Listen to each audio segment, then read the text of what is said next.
Kyle's North Dakota State Bison have won 6 of their last 7 games versus FBS opponents. So let's bring in HQ.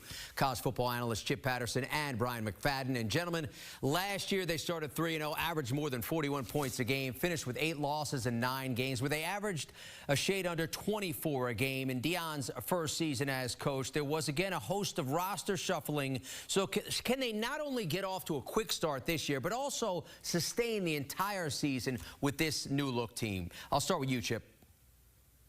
I'm not ready to go sustain, because I don't know if you've seen the back half of the schedule, but the back half of the schedule is loaded. But I do think that the first 6 games are going to allow for Colorado to get off to a good start, starting on Thursday against North Dakota State. I think that Shedeur Sanders and this offense are going to be primed to have a very, very big performance. I like their offensive line so much more than where they were at last year. Everyone's going to talk about Jordan Seaton, the 5-star freshman, but really some of the transfer additions have given them what I think is going to be a lot better play.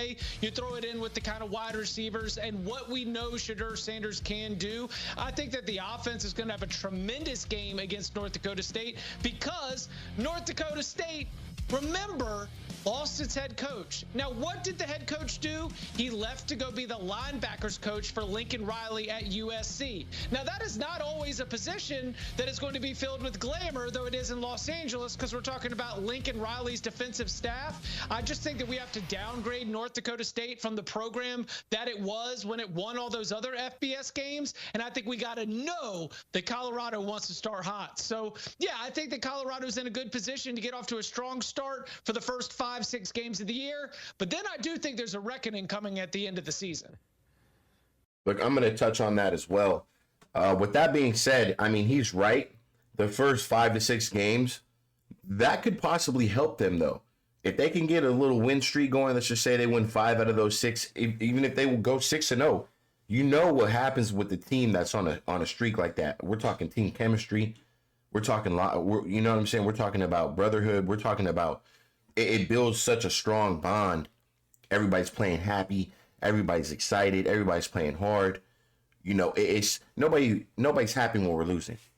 So that's the only positive that could help them going into a season or going into a schedule that's going to be tough, how it is after about the 6th, 7th game.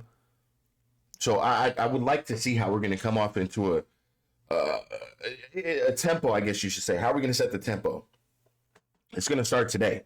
How are we going to set the tempo with North Dakota? How are we going to set the tempo? How's the offense? How is the line going to set the tempo? I feel like the Hogs, the offensive line and defensive line need to set the tempo.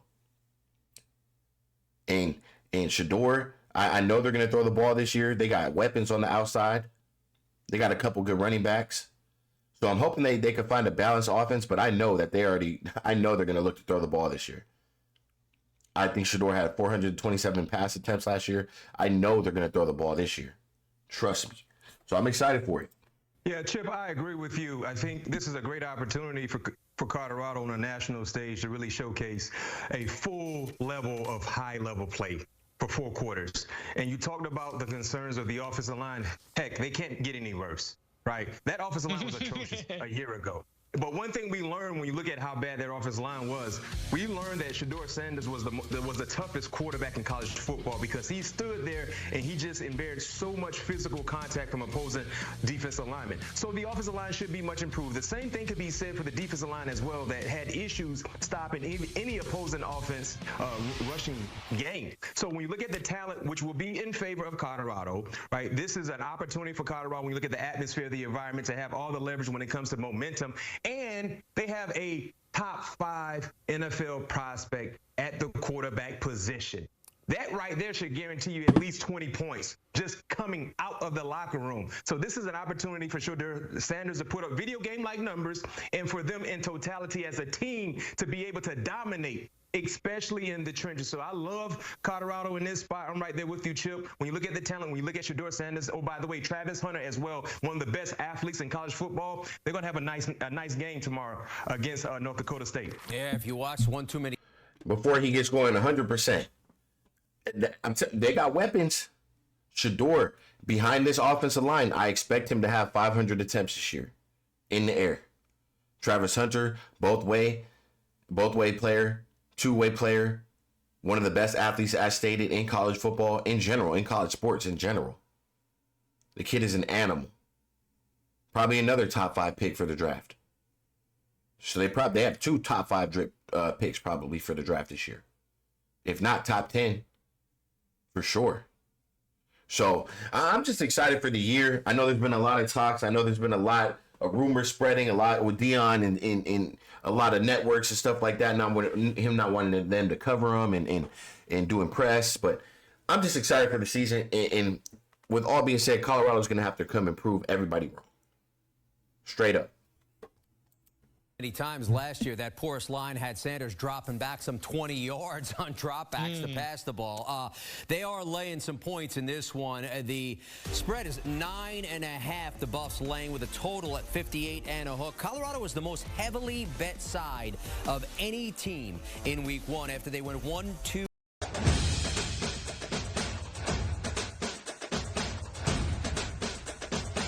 And won last season as favorites. So again, the Bison has some history against the big boys, having won 6 of 7. All that said, are you fading or following Colorado considering that line? BMAC, what say you?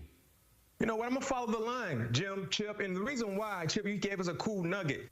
North Dakota State, very, very talented team within their prospects, right? And based on the competition they usually play against. But they lost their head coach. So the sense of the foundation that we've watched over the last few years might not be there. Well, might not be there in week 1. And then when you talk about this opportunity for Colorado, it's a night game. You know it's a sold-out stadium. The momentum, the leverage is already in favor of the Buffaloes. I love Colorado laying this 9.5. Like I said, when you talk about going against Shedeur Sanders, just getting a little bit of protection, it's safe to say he's going to put up north of 27 points on the scoreboard. North, that's a guarantee right there for me. And just for the defense, just getting timely stops, I think they will be able to do so to be able to cover this spread. Let the children sing. All right.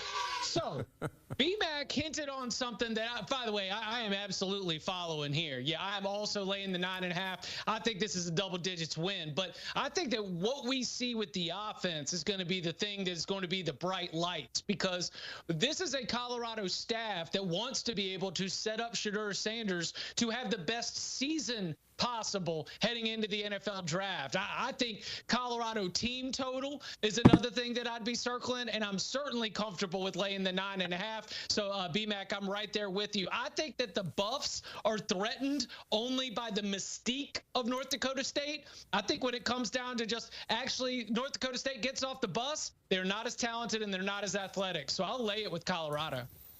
Yeah, you talked about it with regards to that schedule on the back end after the first half dozen games. This is what it looks like for the Buffaloes. You can see Colorado State's again on that schedule, but back end as we get into October, you get some ranked teams on that schedule, including Utah, Kansas, both getting quarterbacks back, Oklahoma State. They got Kansas State on that schedule, so things get awfully tough. You want to get off to a fast start if you're the Buffs this season. Look, we're going to cut it right there. I mean, when you look at the schedule, let's be honest. When we look at this schedule, all right, we got North Dakota. I'm going to take Colorado, right? I'm going to take Colorado with Nebraska. I'm going to take them against Colorado State. I think that's going to be a fireworks show. I'm going to take them versus Baylor. That's going to be a fireworks show too. I think Baylor, UCF, and Kansas State, that's going to be a fireworks show. I got them waxing Kansas State, though.